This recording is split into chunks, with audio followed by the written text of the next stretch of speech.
अस्सलामुअलैकुम। आज हम आपको घर में दूध चेक करने का मुकम्मल तरीकाकार बताएंगे।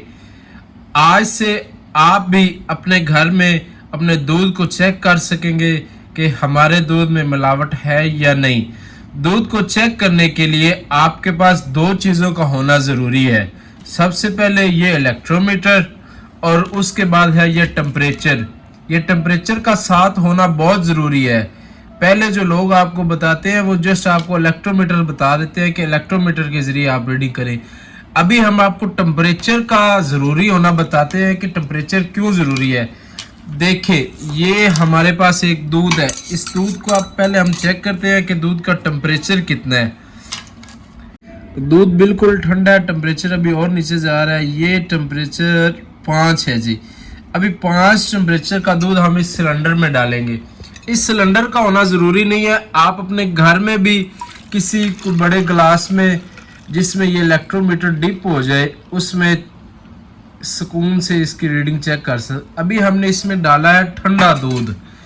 अभी ठंडे दूध को आपको चेक करके बताते हैं कि अगर इसमें इलेक्ट्रोमीटर डिप करेंगे तो इसकी रीडिंग क्या आएगी। ये आप देख सकते हैं, जो ठंडा दूध है उसकी रीडिंग आ रही है 35। हालांकि ये एक्चुअल रीडिंग नहीं है, ये 35 आ रही है। ये क्यों एक्चुअल रीडिंग नहीं है ये मैं आपको अभी बताता हूँ। अभी हम इस दूध को वापस डालेंगे और इस दूध का टेम्परेचर करेंगे 20। ये हमने हॉट वाटर लिया है, अभी गर्म पानी है, इसमें हम रखेंगे अपना दूध और दूध को 20 टेम्परेचर पर लाएंगे। दूध को दोबारा गर्म करेंगे। ये आप देख सकते हैं कि हमारा टेम्परेचर हो गया है 20। अभी हमने इसको बाहर निकाल लिया है। ये 20 टेम्परेचर का हमारा दूध हो गया है। अभी हमने इसको दोबारा सिलेंडर के अंदर डालेंगे और आपको दिखाएंगे कि इसकी एक्चुअल रीडिंग क्या है। दूध की जो एक्चुअल इलेक्ट्रोमीटर पर रीडिंग आती है वो आती है 20 टेम्परेचर पर। 20 टेम्परेचर पर दूध का होना बहुत ज़रूरी है।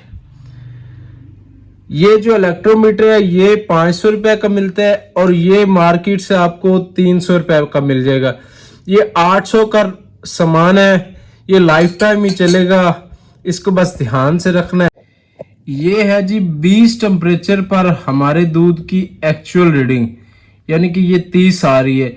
ये मैंने बिल्कुल खालिस गाय का दूध लिया था, इसकी वजह से इसकी एलआर थोड़ी ज़्यादा होती है। गाय की एलआर ज़्यादा होती है और भैंस की कम होती है।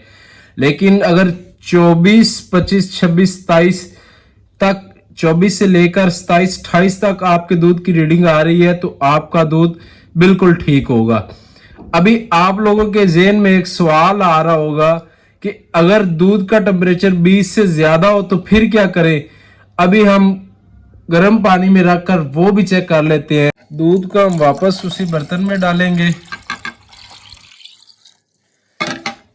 इसके बाद दूध को उठा के रखते हैं इस गर्म पानी में और दूध का टेम्परेचर मजीद अप करके।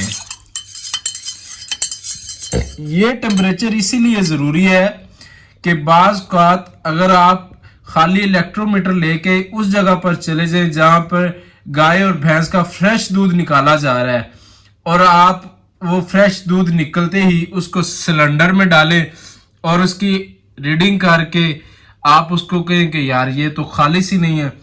भाई, जब तक ये टेम्परेचर 20 ना होगा तब तक ये रीडिंग मुकम्मल नहीं होगी।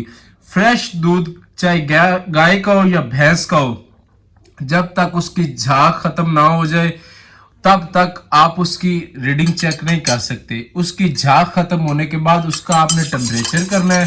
टेम्परेचर करके फिर आपने उसकी रीडिंग चेक करनी है। तकरीबन हमारा 30 हो गया है।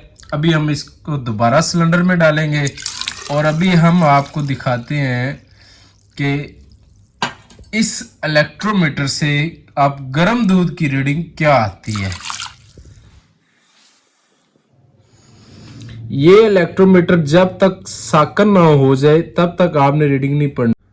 हाँ जी, ये आप देख सकते हैं कि अब हमारी रीडिंग आ रही है 25, 26 और 27, तकरीबन 27, 27.5 हमारी रीडिंग आ रही है। तो ये अब इसकी एक्चुअल रीडिंग नहीं है, क्योंकि इसका टेम्परेचर ज्यादा हो चुका है, तो इसकी रीडिंग कम हो जाएगी। अगर दूध ठंडा होगा तो ये इलेक्ट्रोमीटर ऊपर हो जाएगा, 30-32 तक रीडिंग चले जाएगी। अगर दूध गर्म हो गया तो ये इलेक्ट्रोमीटर नीचे चला जाएगा। जब तक दूध 20 टेम्परेचर पर ना होगा तब तक ये आप इसकी एक्चुअल रीडिंग नहीं निकाल सकते। जो खालिस दूध है गाय भैंस का मिक्स 24 से लेकर 27-28 तक आपका बिल्कुल दूध ओके और साफ होगा। मज़ीद कुछ मालूमात चाहिए तो आप कमेंट सेक्शन में पूछ सकते हैं। स्मॉल बिजनेस आइडियाज़ के लिए और मिल्क डिटेल्स के लिए मेरे चैनल को सब्सक्राइब कर लें और बेल आइकॉन को दबा लें। अल्लाह हाफिज़।